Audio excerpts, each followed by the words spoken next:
시청자 여러분 안녕하십니까. 뉴스7의 김명우입니다. 정치권 행태가 아무리 후진적이고 정치인이 싫어도 절대 일어나서는 안 될 테러가 3주 간격으로 발생해 충격이었습니다. 중학생에게 피습을 당한 국민의힘 배현진 의원이 오늘 병원에서 퇴원했습니다. 누구라도 이렇게 끔찍한 일을 당하면 심리적으로도 큰 상처가 남게 됩니다. 배 의원은 사건 당시 죽음의 공포를 느꼈던 심경을 전했습니다. 오늘 첫 소식은 윤동빈 기자입니다. 배현진 국민의힘 의원은 오늘 낮 12시쯤 서울 용산 순천향대 병원에서 퇴원했습니다. 강남의 한 미용실 건물에서 15살 중학생에게 둔기로 공격을 당한 지 이틀 만입니다. 의료진 확인 결과 두개골 골절이나 추가 출혈이 발견되지 않으면서 배 의원은 가족들과 모처에서 치료를 이어갈 계획입니다. 이런 경우에 이제 약간 시간이 지나면서 지연성 출혈 같은 게 있을 수 있기 때문에 좀 안정이 필요하고. 배 의원 측은 피습으로 인한 정신적 충격 등을 감안해 비공개로 퇴원했고 30분 뒤 소식을 알렸습니다. 퇴원과 함께 SNS를 통해 걱정해 주신 국민, 소방대원과 경찰관, 병원 의료진께 감사드린다며 사건 당시 이러다가 정말 죽겠구나라는 공포까지 느꼈지만 잘 치료받고 회복하고 있다고 했습니다. 또 이런 끔찍한 일이 누구나 무력하게 당할 수 있다는 치명적 위협이란 걸 실감했다며 국민을 안전하게 지키겠다는 약속을 위해 노력하겠다고도 했습니다. 가해 학생의 우발적 범행이었다는 진술과 계획 범죄 가능성이 교차하는 상황에서 배 의원은 수사기관을 신뢰하며 지켜보겠다고 덧붙였습니다. 민주당은 배 의원의 빠른 쾌유를 기원한다며 증오와 혐오의 정치가 사라지길 기원한다고 했습니다. TV조선 윤동빈입니다. 범인이 미성년자라 하더라도 철저한 수사를 촉구하는 목소리가 큽니다. 경찰은 계획범죄 여부를 조사하고 있는데 배 의원을 표적으로 삼은 건지 살펴보고 있습니다.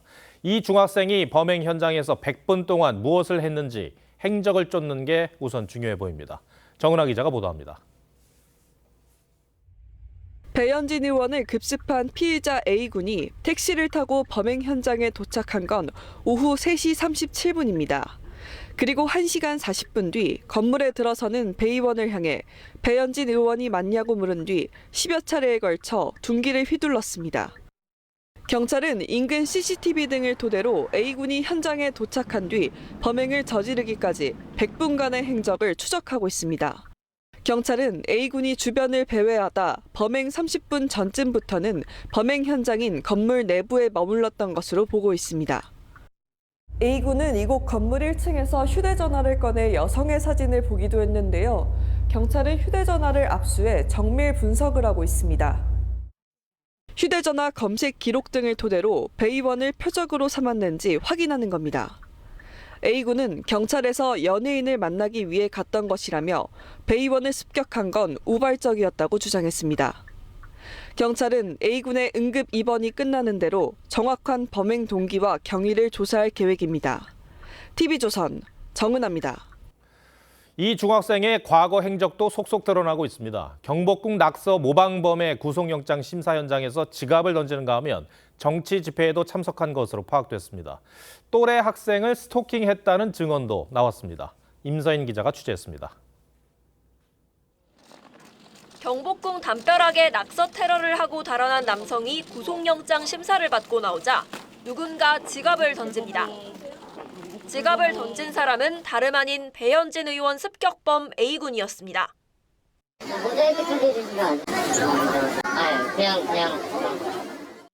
A군은 또래들이 모인 SNS 대화방에 정치 집회 현장에서 찍은 영상도 올린 것으로 알려졌습니다. 학생들의 증언도 이어지고 있습니다. 같은 학교 학생회 간부라고 밝힌 학생은 A군은 평소에도 학생들을 스토킹하고 콩알탄을 던지는 등 불미스러운 일들을 많이 일으켰다는 SNS 글을 올렸고 자신이 스토킹 피해자라는 한 학생은 A군과는 알고 지낸 사이도 아니었는데 A군이 일방적으로 집착했다고 했습니다. 강력 범죄까지 저질렀지만 A군은 형사처벌을 받더라도 퇴학이나 강제전학 등의 조치는 없을 것으로 보입니다. 자체 징계를 할 수도 있는 거지만 학교가 바뀌지는 않습니다. 전학 조치라는 건 없으니까 퇴학이라는 것도 없고. 현행법상 중학교는 의무교육 대상이기 때문인데 학교 내에서 징계를 받더라도 최대 30일의 출석 정지 처분을 받게 될 전망입니다. TV조선 임서인입니다. 총선 시기에도 빨리 돌아가고 있습니다. 여야 모두 본격적으로 공천 작업에 돌입했죠. 늦어도 설 전에는 주요 후보들을 정하겠다는 민주당과 달리 국민의힘은 구체적인 공천 일정표를 아직 마련하지 못했습니다. 마음 급한 예비 후보들을 최민식 기자가 만났습니다. 경기도 고양정 출마를 선언한 민주당 장철영 예비 후보가 시민들에게 명함을 돌립니다. 이거 애풍 터지네. 제대로 한번 하겠습니다. 감사합니다. 좀 해봅시다. 민주당 공천관리위원회는 오는 31일부터 면접을 시작할 예정인데 장 후보는 다음 달 4일에 면접이 잡혔습니다. 반면 같은 지역 출마를 선언한 국민의힘 홍흥석 예비 후보는 면접 날짜조차 받지 못했습니다. 네, 홍흥석입니다. 네, 반갑습니다. 네, 안녕하세요. 갑작스럽게 지도부가 교체되면서 공관위 구성이 늦어졌고 공천 심사 일정도 민주당에 비해 2주가량 늦어진 겁니다. 민주당은 2월 5일부터 후보자 발표를 시작해 2월 15일부터는 경선을 시작하겠다고 했는데 국민의힘은 설 연휴가 끝난 뒤에야 후보 면접을 시작할 계획입니다. 접전 지역 출마를 노리는 예비 후보들은 22대 총선이 74일밖에 남지 않는 상황이라 공천 확정이 늦어질 경우 선거에 불리하게 작용할 걸 우려하고 있습니다. 그러니까 되도록 빨리 선수를 결정해줘야 저희도 그 야당을 상대로 해서 그 경쟁을 빨리 할 수가 있습니다. 2주 먼저 앞서기 때문에 주민들한테 2주 동안 더 많은 정책을 이야기하고 주민과 소통할 수 있는 기회를 만들어야 된다. 국민의힘 관계자는 공천 작업이 상대적으로 늦었다는 걸 알고 있다며 최대한 빨리 수도권 격전지부터 후보를 낼 예정이라고 했습니다. TV조선 최민식입니다. 선거를 앞두고 이른바 제3지대도 활발하게 움직이고 있습니다. 이준석 개혁신당 대표는 지난해 보궐선거에서 여당이 참패한 강서구를 찾아 정책 홍보에 나섰고 이낙연 새로운미래 인재영입위원장은 광주를 찾아 지지를 호소했습니다. 여러 신당들이 말 그대로 빅텐트 아래 모일 수 있을지 관심인데 다음 주 중 대표급 회동을 시작한다고 합니다. 이광희 기자가 취재했습니다. 개혁신당 이준석 대표가 서울 화곡 남부시장에서 트럭을 타고 정책을 홍보합니다. 지난해 10월 구청장 보궐선거 당시 국민의힘 김태우 후보가 사면 직후 출마했다가 참패를 당한 강서구를 찾은 겁니다. 소상공인 정책이라는 이런 것들 저희가 꾸준히 발표하고 있습니다. 그런데 이런 정책들이 정부 여당의 민생 무관심과 야당의 이재명 대표 방탄을 모두 꼬집으며 대안정당임을 강조했습니다. 새로운미래 이낙연 인재영입위원장은 광주시당 창당대회에 참석해 신당에 힘을 실어달라고 호소했습니다. 모든 것을 다 쏟아서 우리 호남과 대한민국을 위해서 싸우다 가겠습니다. 새로운미래와 합당을 논의 중인 미래대연합의 김종민 공동창당준비위원장이 행사장을 찾았는데 통합을 재차 강조했습니다. 미래대연합에 있는 5명이든 우리 이낙연 대표님이든 기득권 내려놓았기 때문에 우리가 힘을 함께 합칠 수 있다. 오는 30일에 개혁신당, 새로운미래, 미래연합의 첫 대표급 회동 개최가 유력한 상황인데 이준석 대표와 이낙연 위원장, 미래연합 측이 참석해 통합 필요성에 대한 공감대를 발전시킬 방안을 논의할 예정입니다. 다만 신당 간 주도권 선점 등을 놓고 의견 조율에 난항을 겪는 걸로 전해지면서 하나의 빅텐트가 아닌 선거 연대 방식의 통합 방안도 거론되고 있습니다. TV조선 이광희입니다. 아시는 대로 양승태 전 대법원장에 대해 어제 1심 법원은 47개 혐의 모두 무죄라고 판단했죠. 여야의 반응은 극명하게 엇갈렸습니다. 국민의힘은 사법부 판단을 존중한다며 문재인 정부의 책임을 돌렸고 민주당은 당시 수사를 지휘했던 윤석열 대통령과 한동훈 비대위원장이 입장을 밝혀야 한다고 맞받았습니다. 먼저 최원희 기자가 보도합니다. 이른바 사법농단 의혹 사건은 문재인 전 대통령이 임명한 김명수 전 대법원장이 2018년 검찰 수사 협조 방침을 밝히면서 본격화됐습니다. 윤석열 대통령이 서울중앙지검장으로, 한동훈 비대위원장이 3차장 검사로 수사를 지휘했습니다. 국민의힘은 무죄 판결이 나오자 사법부의 판단을 존중한다며 일각에서 나오는 무리한 수사였다는 비판을 차단하는 데 주력했습니다. 당시 한 위원장과 검찰은 정해진 절차를 따랐을 뿐 문재인 정부의 사법부 장악 과정에서 벌어진 일이라는 겁니다. 문재인 정부의 또 김명수 대법원장의 사법부 장악을 위한 과정이었다라고 보고 있습니다. 사법부의 정당한 판결이었다. 반면 민주당은 문재인 정부의 책임이라는 주장은 타당하지 않다며 검찰 수사를 비판했습니다. 당시 윤석열 중앙지검장 또 한동훈 3차장께서 이 문제에 대해서 명확하게 입장을 밝히는 것이 순서이고 추미애 전 법무장관은 명백한 제 식구 감싸기. 사법농단 의혹 폭로자인 이탄희 의원은 양승태 전 대법원장 수족들은 귀신의 지시를 받은 것이냐며 사법부를 비판했습니다. 양당 지도부는 별다른 입장을 내놓지 않았는데 정부 여당과 야당 모두 무죄 판결 책임론에 자유롭지 않아 속내가 복잡한 모습입니다. TV조선 최원입니다. 이번 사건 재판은 1심 결과가 나오는 데만 1810일, 5년이 걸렸습니다. 우선 그만큼 사건의 수사 기록이 방대했다는 얘기일 겁니다. 하지만 재판 결과는 초라했죠. 정말 많은 뒷얘기들이 나오고 있습니다. 오늘은 권영석 기자가 5년간 이어진 사법농단 재판에 포커스를 맞췄습니다.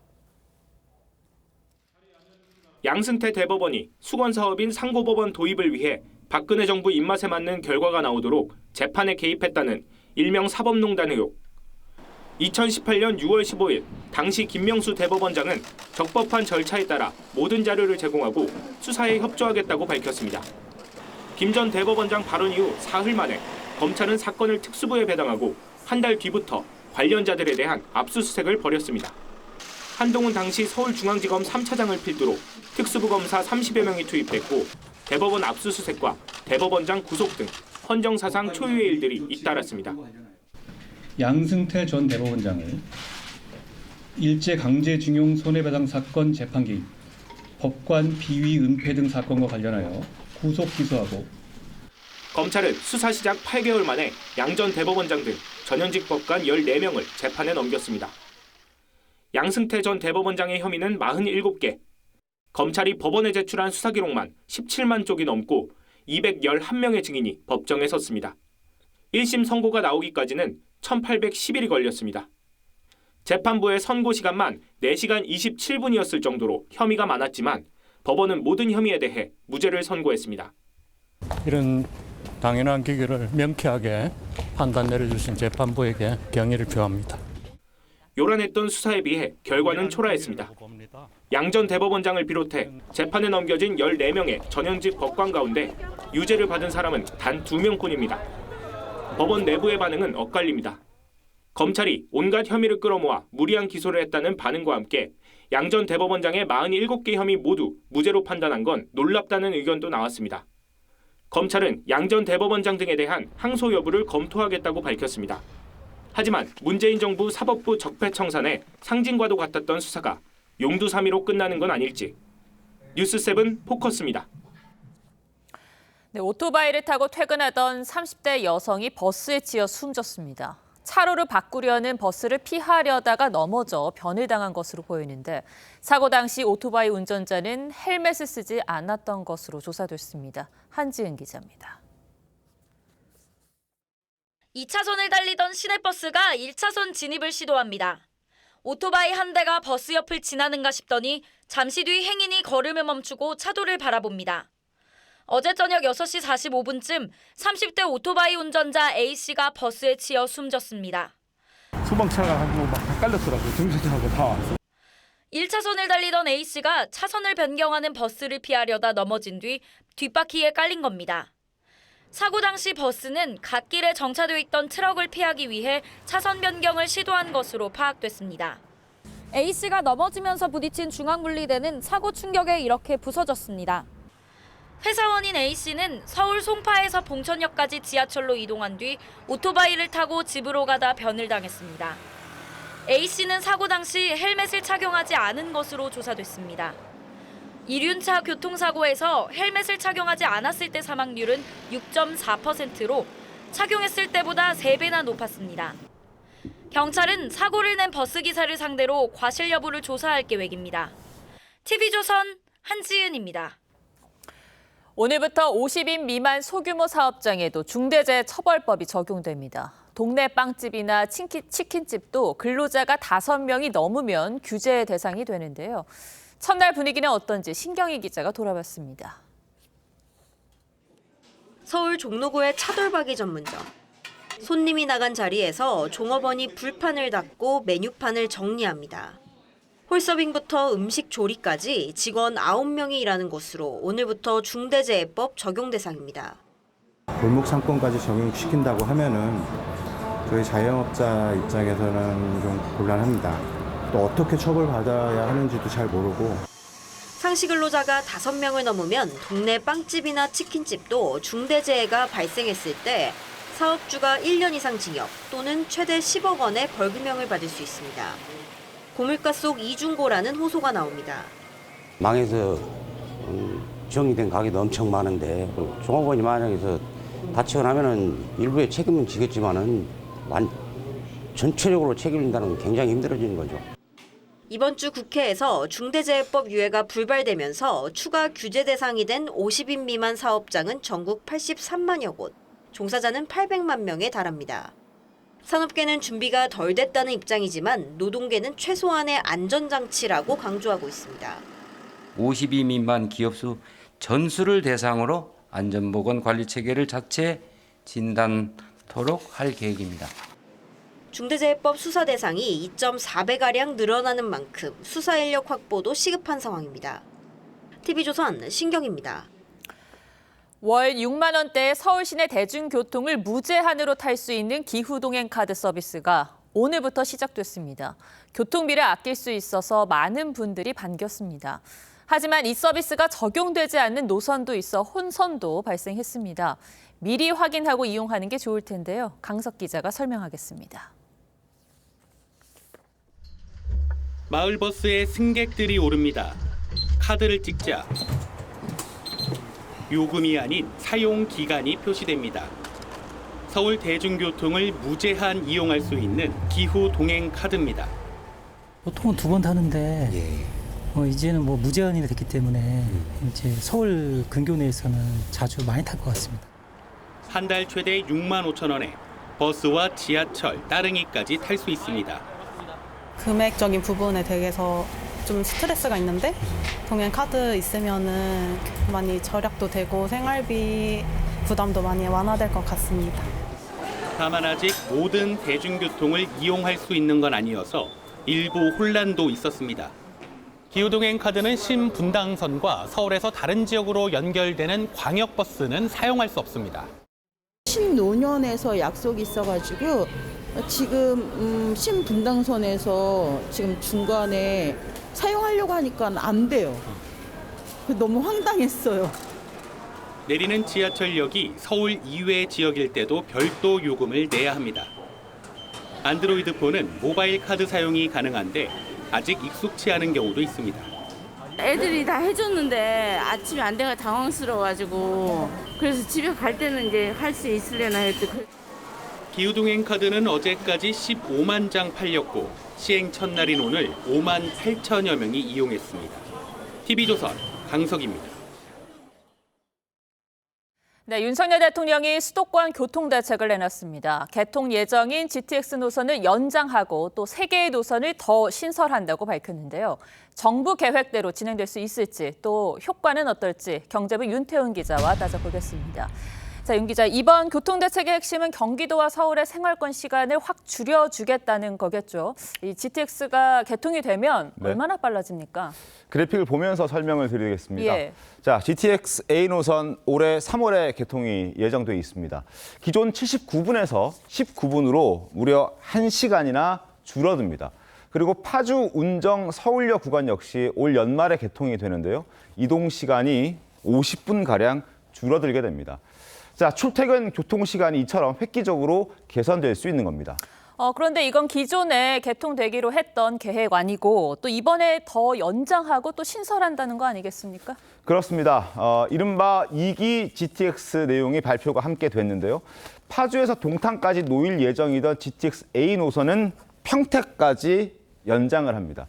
그리고 GTX B 노선, 마석에서 춘천까지 새로 연결을 하고요. 그리고 C 노선의 경우에는 북쪽은 덕정에서 동두천시까지, 그리고 남쪽으로는 수원에서 천안 아산까지 늘릴 계획입니다. 네. 그리고 새로 놓는 D, E, F 노선의 뼈대도 확정을 했습니다. 자, GTX D 노선은 인천과 김포에서 강남 삼성을 지나 원주까지 가고요. 그리고 2노선은 인천공항에서 연신내와 덕소까지 이어집니다. 그리고 마지막으로 F노선은 지금 서울 외곽을 순환하는 노선으로 설계가 됩니다. 어디에 사는 누구도 교통 격차로 고통을 겪지 않도록 촘촘한 교통 인프라를 구축하겠습니다. 자, 이렇게 되면 하루 평균 183만 명이 GTX 노선을 이용할 것으로 예상을 되고요. 그리고 경제 효과 135조 원, 고용 창출 효과도 50만 명에 이를 것으로 기대가 되고 있습니다. 그런데 윤 기자도 계속 언급했던 게 계획대로라면 이런 맞습니다. 표현이었습니다. 이 청사진대로만 되면 얼마나 좋겠습니다만 우려되는 문제는 없습니까? 역시 가장 큰 문제는 돈입니다. 정부는 GTX 사업에 134조 원을 투입하겠다고 발표를 했습니다. 국비 30조 원, 지방비 13조 원, 그리고 민간 재원 75조 원 등으로 구성을 했는데 결국 사업비의 절반 이상을 책임져야 할 민간의 참여 여부에 사업의 성패가 달렸습니다. 그 이야기는 민간 투자가 제대로 적극적으로 이루어지지 않으면 사업이 자초되거나 아니면 무한정으로 길어질 수도 있다는 겁니까? 바로 그겁니다. 그리고 최근 부동산 경기가 좋지 않죠. 예. 민간 자본을 끌어들이려면 투자 매력이 있어야 하는데 서울을 관통하는 D노선을 제외한 EF 노선은 서울 외곽을 순환하는 노선이기 때문에 민간의 관심이 떨어진다는 우려가 나오고 있습니다. 수요가 떨어질 걸로 예상되는 EF 노선에서는 그 경기도 안 좋은데 민자 유치를 계속 유치하기에는 굉장히 어려운 상황이 벌어질 거고. 자, 민간 자본이 막대한 공사비를 들여서 완공을 한다 해도 투입비를 감안하면 GTX 이용료가 과도하게 높게 책정될 우려도 있습니다. 그리고 예비 타당성 조사 역시 윤 정부 임기 안에 통과될 수 있을지도 미지수입니다. 정부는 지방 대도시권에도 GTX급 광역 급행철도를 놓겠다는 계획인데 민자 유치를 전제로 하고 있어서 실현 가능성에 의문이 붙고 있는 상황입니다. 기존 GTX 노선도 제때 개통된 게 없는 상황인데요. 총선에 겨냥한 장밋빛 대책인 건 아닌가 이런 우려도 적지 않습니다. 네, 윤 기자 잘 들었습니다.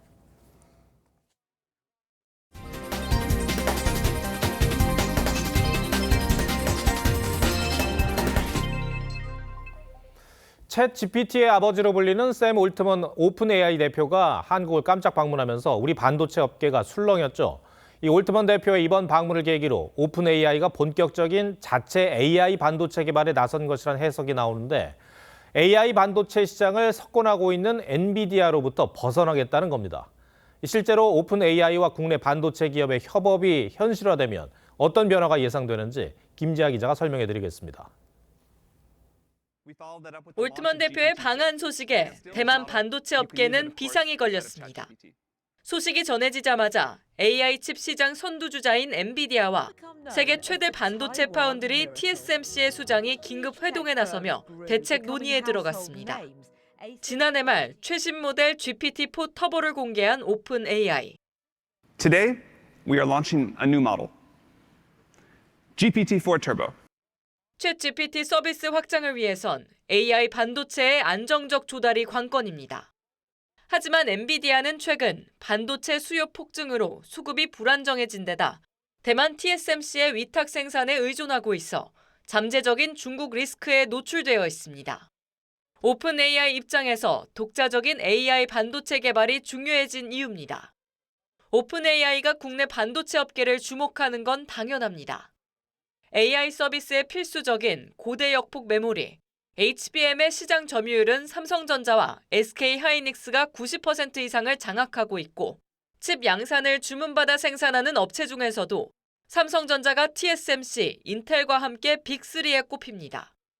챗GPT도 너무 엔비디아 의존성이 크잖아요. 대회가 직접 구성하려고 하면 삼성이나 SK 도움이 필요한 거죠. 한국과 대만을 오가며 저울질에 나서고 있는 샘 올트먼. 누구의 손을 잡느냐에 따라 세계 반도체 업계의 판도가 크게 요동칠 전망입니다. TV조선 김자입니다. AI 기술의 명과암은 뚜렷한데 미국에서 이런 일이 있었습니다. 온라인에 퍼진 세계적인 팝스타 테일러 스위프트의 음란물 사진은 AI 기술로 만들어진 가짜인 것으로 드러났습니다. 팬들도 경악했고 이 백악관까지 나서 우려를 표명했습니다. 김자민 기자가 보도합니다.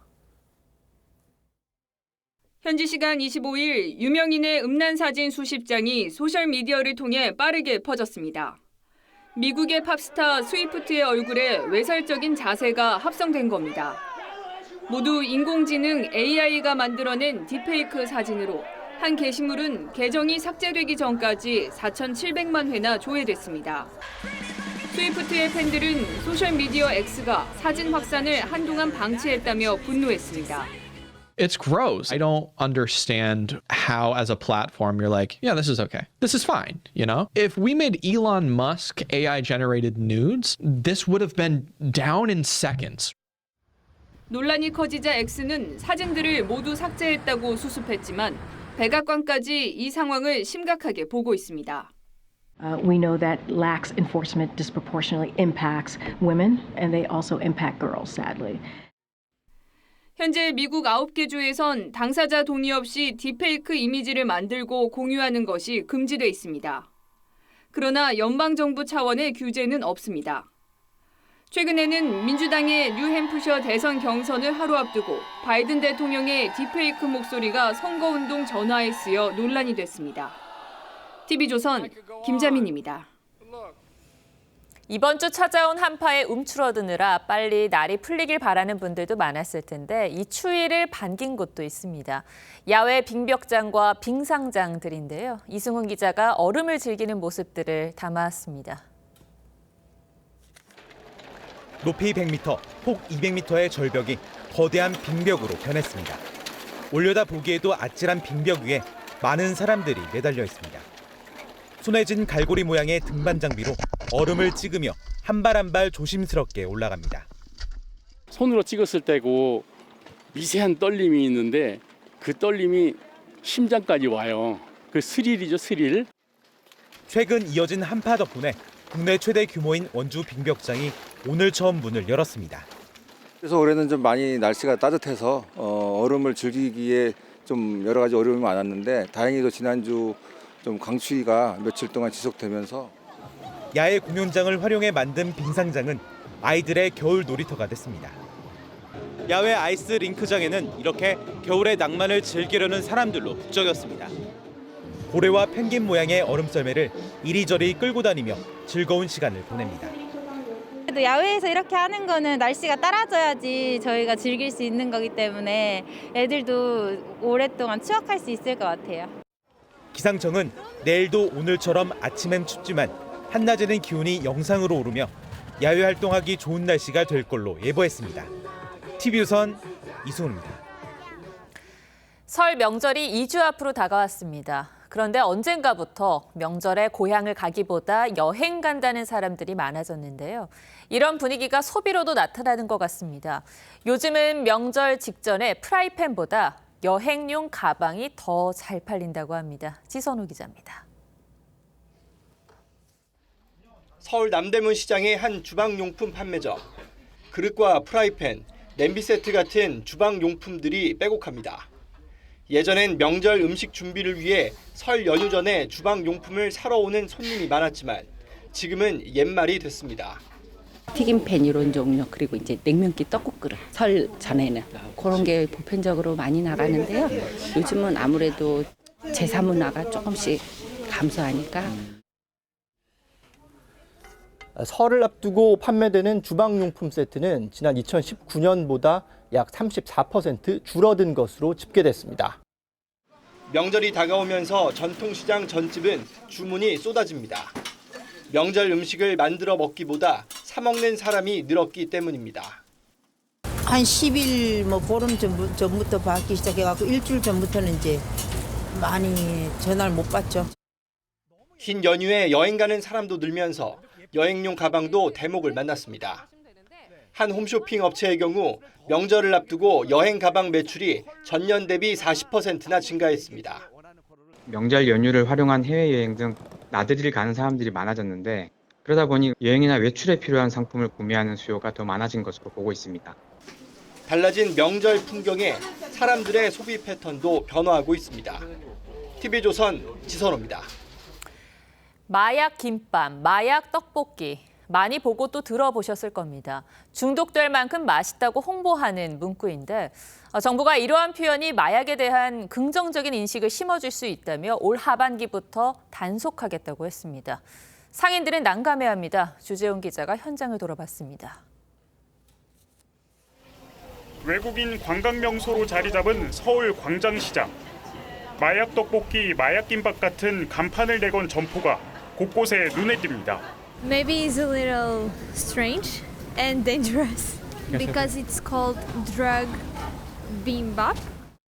앞으로는 마약 김밥처럼 식품에 마약 관련 표현을 사용하면 영업 정지 등 행정 처분을 받게 됩니다.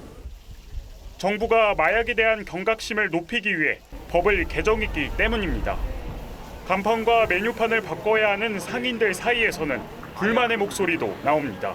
손님들이 주는 이름이에요. 우리가 진 게 아니라 손님들이 맛있다고 그래요. 식용으로 허용된 대마씨앗이 들어간 음료를 파는 카페 업주도 난감하다는 반응입니다. 어쩔 수 없이 대마라는 용어가 들어가야 되는데 그 상호를 이제 못 쓰게 하면은 저희 업장에서 조금 억울한 부분이고요. 시민들 반응도 엇갈립니다. 표현이 마약이지 마약이 들어가 있는 게 아니니까 너무 어거지로 하는 게 아닌가. 굳이는 아니지만 꼭 그걸 안 써야만 되느냐. 다른 좋은 것도 있을 수 있지 않냐. 정부는 마약 표시 간판이나 메뉴를 변경하는 업주에게 지원금을 일부 지급하기로 했습니다. TV조선 주재용입니다. 최근 SNS에서 녹말 이쑤시개를 튀겨 먹는 영상이 유행하고 있습니다. 맛있다는 후기에 너도 나도 동참하면서 각종 소스에 찍어 먹는 영상까지 올라오고 있습니다. 과연 괜찮은 걸까요? 식약처는 먹지 말라고 당부에 나섰습니다. 최원영 기자입니다. 초록색 이쑤시개를 잘 씻어 기름이 담긴 후라이팬에 넣자 이쑤시개가 뻥튀기처럼 부풀어 오릅니다. 튀겨진다. 대박. 다 넣어볼게요. 소금으로 간을 맞추고 들기름을 뿌려 먹기도 합니다. 뻥튀기 맛나요? 생각보다 맛있는데? 녹인 치즈나 라면 스프 등을 소스처럼 발라 먹는 영상도 많이 올라옵니다. 최근 SNS를 통해 인기를 끌고 있는 녹말 이쑤시개 튀김 먹방입니다. 저도 뭔가 먹어볼까 생각을 하긴 했는데 걱정돼 보이긴 하는데 다들 그냥 잘 먹으니까 괜찮지 않을까라는 생각. 특히 아이들이 따라할까 어른들은 불안합니다. 녹말로 만들었다고 해도 그 첨가제라든지 또 다른 게 들어가실 수도 있고 하니까 저는 불안해서 못 먹일 것 같아요. 녹말 이쑤시개는 옥수수 전분이나 식용색소 등 먹을 수 있는 재료로 만듭니다. 하지만 인체에 어떤 영향을 끼치는지 밝혀진 게 없다고 전문가들은 우려합니다. 녹말 외에 다른 성분이 들어있을 수 있고 안정성이 확보된 성분이 아니기 때문에 조금 위험하다고 볼 수 있겠습니다. 우려가 커지면서 식약처도 나섰습니다. 녹말 이쑤시개는 식품이 아닌 위생용품이라며 먹어선 안 된다고 당부했습니다. TV조선 최원영입니다.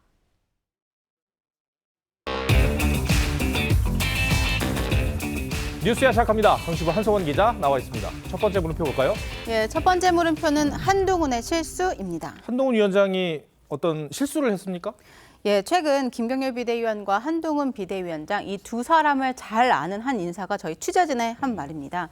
이 민경호 전 비대위원과 김경률 위원 할 말은 거침없이 하는 두 사람을 비대위원으로 뽑은 게 실수였다는 겁니다. 네. 물론 이 속뜻을 들어보니까요. 의도는 정반대였습니다.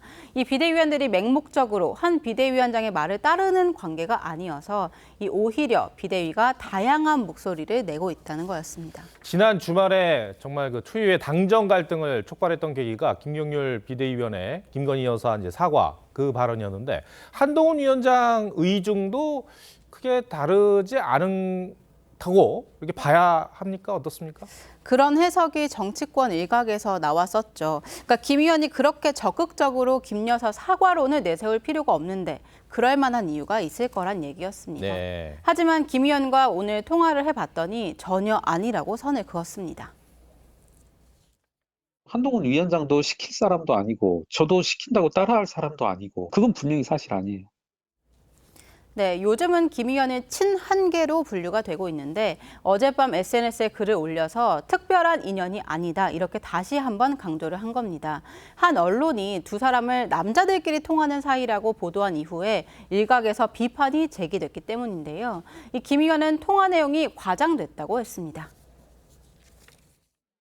상당히 꼬치꼬치 물어봤던 것 같아요. 그래서 아이 남자들끼리 대화하는데 뭐 그게 길어졌겠습니까? 그런 식으로 얘기했던 거죠. 근데 그걸 이제 뭐 남자로서 통하는 사이다 뭐 이렇게 하니까. 두 사람 인연은 언제 시작이 된 겁니까? 2018년에 한동훈 당시 중앙지검 3차장이 삼성 바이오로직스 수사를 할 때 김경률 회계사는 이 고발인 신분으로 몇 차례 검찰 조사를 받았고요.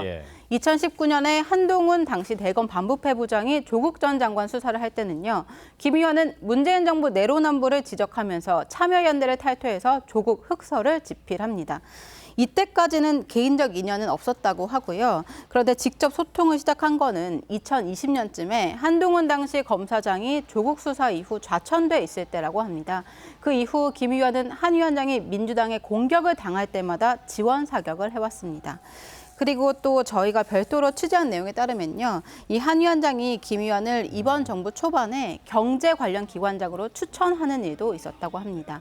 김 의원은 개인적 사정 등으로 고사한 걸로 전해지고 있습니다. 갈등 봉합 이후에 어찌됐든 김경률 위원의 사퇴 분위기는 좀 수그러드는 것 같아요. 예, 이 김 의원을 공격하려던 친윤계도 일찌감치 기자회견을 취소했고 두 사람 모두 사퇴론을 일축했습니다. 김 의원은 TV조선과의 오늘 통화에서도 앞으로도 비대위원으로서 책임감을 느끼고 일을 잘 수행해 나가겠다 이렇게 말을 했습니다. 네, 알겠습니다. 첫 번째 물음표 정해볼까요? 네, 첫 번째 물음표 한동훈의 실수의 느낌표는 충성과 맹종이 없는 관계 이렇게 뽑아봤습니다. 이 사람에 충성하지 않는다. 윤석열 대통령이 검사 시절에 했던 말이죠. 그리고 누구에게도 맹종하지 않는다. 이 말은 한동훈 비대위원장의 취임 일성입니다. 그리고 오늘 이 김경률 비대위원도 시킨다고 다 하는 사람이 아니다 이렇게 강조했는데 모두 비슷합니다. 이 비슷한 정치적 노선을 걷고 있어도 이 개별 사안에 대한 견해가 늘 같을 수만은 없을 겁니다. 다른 의견일 땐 적극 토론하고 조율하는 건강한 관계가 정치권에 필요한 시점입니다. 알겠습니다. 두 번째 물음표는 뭡니까? 예, 두 번째 물음표는 문 생일의 의미심장 글입니다. 문재인 전 대통령 생일이 지난주에 있었죠? 지금 영상 저희가 보여드릴 텐데 그 영상과 글 저희가 본 것 같아요. 예, 딸 다혜 씨는 71번째 생신을 축하한다면서 이 영상과 함께 또다시 표적이 될 아버지와 우리 가족 모두의 평안과 무탈만을 기원한다 이렇게 글을 올렸습니다. 아무래도 이제 수사 대상이 될 우려를 그렇게 표현한 것 같아요. 예, 이 법조계에 따르면 현재 문 전 대통령 수사 가능성이 있는 사건은 총 3가지입니다. 이 먼저 최근 1심 선고가 나온 울산시장 선거 개입 의혹 사건이죠. 이 판결문에 이 조국 전 장관과 임종석 전 실장 이름이 각각 6번, 8번 언급이 되는데 검찰은 두 사람에 대한 재수사를 결정했습니다. 그리고 여권에서는 30년 직인 송철호 전 울산시장을 당선시키고 싶어 했던 건 문 전 대통령이라면서 수사를 촉구했습니다. 문재인 전 대통령에 대한 성역 없는 수사를 다시 한번 촉구합니다. 또 다른 두 개는 뭡니까? 예, 이 사위특혜 채용 의혹을 수사하는 전주지검도 이 연초부터 전 정부 장차관을 잇따라 소환하고 전 사위를 압수수색했습니다. 이 검찰은 사위 채용 자체가 문 전 대통령에 대한 뇌물 성격 여부가 있는지 검토하고 있습니다. 또 이 문재인 정부의 부동산 통계 조작 의혹을 수사하는 대전지검도 이 문재인 정부 정책실장 4명을 조사한 뒤에 영장 청구 여부를 검토하고 있습니다. 그런데 또다시라는 표현을 썼거든요. 근데 그동안에 문재인 전 대통령에 대한 수사가 진행된 게 있었습니까?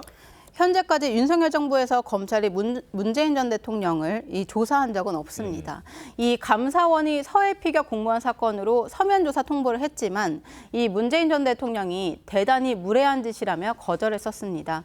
물론 이 선거를 3달 앞둔 상황이라 야당에서는 표적 수사라고 비판하고 있는데 이 검찰 입장에서는 오히려 이 본격적인 선거철 전에 끝내기 위해서라도 정치적 고려 없이 빠르게 수사를 진행하는 것이다 이런 입장입니다. 네, 알겠습니다. 두 번째 물음표도 정리해 주시죠. 예, 두 번째 물음표 문 생일의 의미심장 글의 느낌표는 국민의 평안과 무탈의 기원 이렇게 뽑아봤습니다. 이 문달 씨가 올린 글을 인용한 건데요. 이 우리 가족 모두의 평안과 무탈, 우리 가족을 우리 국민의 평안과 무탈로 넓혀본 겁니다. 이 우리 헌법은 사회적 특수계급을 인정하지 않고 국민 모두 법 앞에 평등함을 밝히고 있습니다. 국민 모두의 평안과 무탈을 위해서라면 그 어떠한 권력형 비위 의혹에 대해서도 이 예외 없이 철저한 수사와 엄정한 사법적 판단이 필요할 겁니다. 네, 알겠습니다. 한성원 기자, 잘 들었습니다.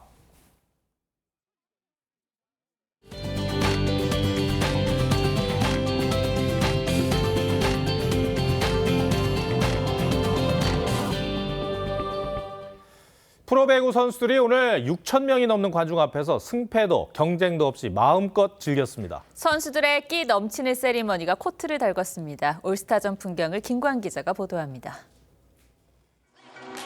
4년 연속 펜투필드 신영석의 슬립백 세리머니입니다. 유행에 뒤처지지 않는 38세 미들브로커입니다. 신영철 감독은 한태준과 함께 블랙핑크의 지수처럼 꽃향기를 냈고 김연경은 남자 선수들 사이에서 후위 공격으로 힘자랑을 합니다. 우리카드 외국인 선수 마테이는 시속 120km로 가장 빠른 스파이크 서브를 넣은 선수가 됐습니다. 단체 막춤은 물론 최신 유행의 SNS 챌린지가 총출동했습니다. 공격을 성공시킨 양효진이 검은 안경을 착용하고 왁 챌린지를 선보였고 중국의 한 허거 프랜차이즈에서 시작됐다는 춤도 등장했습니다. 득점 후 세리머니를 하지 않고 쭈뼛거린 현대건설의 강성현 감독은 심판으로부터 경고를 받고 결국엔 춤을 췄습니다. 한국생명 아본단자 감독의 민머리는 김연경에게 세리머니상을 안겨준 최고의 소재였습니다. 남자 세리머니상을 거머쥔 신영석이 남자 MVP를, 여자 MVP는 표승주가 차지했습니다. 어제 한 1시간 정도 연습했고요. 홈 경기 때 팬분들을 위해서 좀 커피차 좀 준비하도록 한번 해보겠습니다. 네. 남녀 프로배구 최고의 선수들이 모여 넘치는 끼를 겨룬 무대는 1, 2세트 합산 결과 37대 36으로 K스타 팀이 승리했습니다. TV조선 김관입니다. 네, 여자농구 우리은행의 위성우 감독이 정규리그 300승이라는 대기록을 세웠습니다. 이 부문 통산 2위의 임달식 전 감독과 100승이 넘게 차이나는 대단한 기록인데요. 성민혁 기자가 위 감독을 만나 비결과 감회를 들어봤습니다. 5점 뒤진 채로 전반을 마친 우리은행. 김단비의 2점 슛과 이명관의 3점포로 따라붙더니 결국 짜릿한 승리를 거둡니다. 리그 300승을 달성한 순간 위성우 감독은 얼음 세례를 받았습니다. 혼나지는 않았고 물은 너무 이제 시시하니까 얼음을 던지자고는 말한 건 사실입니다. 통산 2위와 100승이 넘게 차이나는 독보적인 대기록. 위성우 감독은 겸손합니다. 하다 보니까 사실 300승을 했는데요. 선수들이 열심히 해줘서 만들어줬기 때문에. 12년 전 만년 꼴찌팀을 단숨에 우승시킨 위 감독은 늘 실전 같은 훈련을 강조했습니다. 애들이 자신감이 없기 때문에 조금 훈련을 많이 시키다 보니까 이제 이런 성과가 나다 보니까. 비결은 없다지만 선수 시절부터 몸에 밴 성실함은 부인하지 않았습니다. 별 볼 일 없는 선수였고 그냥 좀 열심히 했다고 생각하고 있습니다. 이제 결국은 그 열심히 했다는 자리가 오늘 이 자리에 있다고. 사소한 것까지 짚어주는 꼼꼼한 성격도 도움이 됐습니다. 동작 하나하나가 되게 상당히 섬세하시고요. 그냥 넘어갈 수 있는 부분인데 그 동작 하나에 되게 많은 게 바뀌거든요. 어떤 감독으로 기억되고 싶은지 물었습니다. 아빠 같은 그런 선수, 그런 감독으로 무슨 지장 용장 이런 건 사실 아니고요. 지도자 하는 날까지는 최선을 다해서 열심히 공부하고 선수들 잘 가르쳐서. 기록에 연연하지 않는 것이 대기록의 비결입니다. TV조선 성민혁입니다.